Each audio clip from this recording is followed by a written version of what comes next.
अस्सलामु अलैकुम वरहमतुल्लाहि वबरकातुहू। हज़रत उस्मान गनी रज़ी अल्लाह अन्हा।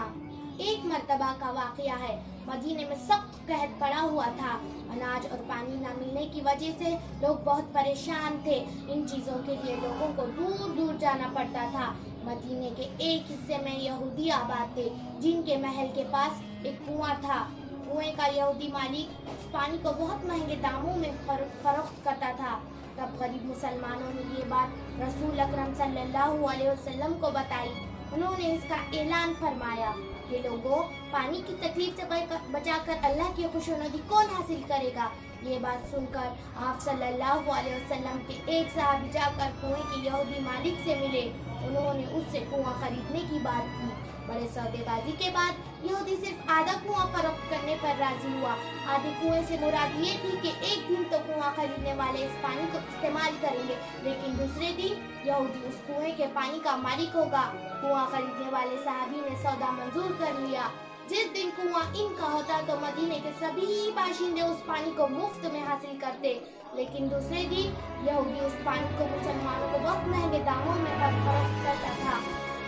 तब गरीब मुसलमानों ने ये किया कि जिस दिन कुआं इनका होता यहूदी का ना होता तो ये 2 दिनों का पानी जमा कर लेते। इस तरह दूसरे दिन उन्हें यहूदी से पानी ना लेना पड़ता। परेशान होकर यहूदी ने कुआं खरीदने वाले साहबी से कहा, मैं पूरा कुआं फरोख्त करने पर राजी हूँ। तब कुआं खरीदने वाले साहबी ने उस कुएं की बकिया कीमत अदा कर दी और इसे मदीने के सभी बाशिंदों के लिए वक्फ कर दिया।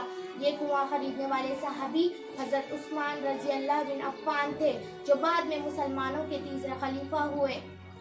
हज़रत उस्मान रज़ी अल्लाह अन्हा का खानदान मक्के का एक मुमताज़ और बाख्तियार खानदान था, जिसका शुमार कबीले कुरैश के रईसों में होता था। इनकी वालिदा उर्वा हज़रत मोहम्मद सल्लल्लाहु अलैहि वसल्लम के करीबी रिश्तेदार थी। हज़रत उस्मान रज़ी अल्लाह अन्हा मियाना कद और मजबूत बदन के खूबरू शख्स थे। ये बात भी मशहूर है कि आप सल्लल्लाहु अलैहि वसल्लम से हज़रत उस्मान रज़ी अल्लाह अन्हा की बहुत ज़्यादा मुशाबहत थी।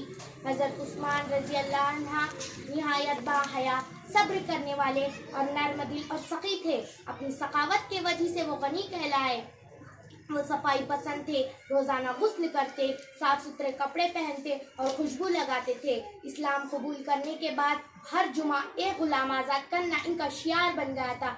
वो खुद सादा खाना खाते, लेकिन अपने मेहमानों को हमेशा उम्दा और लजीज खाना खिलाते थे।